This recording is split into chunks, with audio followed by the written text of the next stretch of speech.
case briefs, and so much more. LSData's got what you're looking for.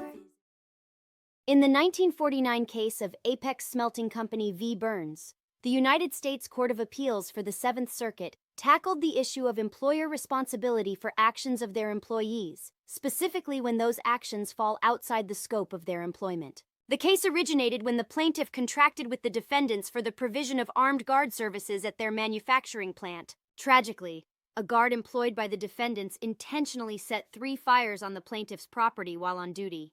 The plaintiff sought damages, arguing that the defendants were guilty of both negligence and breach of contract by failing to oversee their employee properly. During the trial, the lower court rejected the defendants' attempt to renew their motion to dismiss the case. However, the court ultimately sided with the defendants, agreeing that the employee in question had acted outside the scope of their employment, and thus, the defendants could not be held responsible for the damages. On appeal, the higher court sided with the lower court, reinforcing the idea that the court should not permit the losing party to amend their pleadings after the judgment. The appellate court cited the rule preventing the consideration of untried questions and emphasized that exceptions should rarely be made, only in cases of preventing a miscarriage of justice or involving public interest. Notably, Judge Kerner dissented from the court's decision.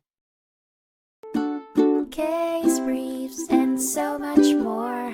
LSData's got what you're looking for. Visit lsd.law, elevate your mind. Leave the stress of class.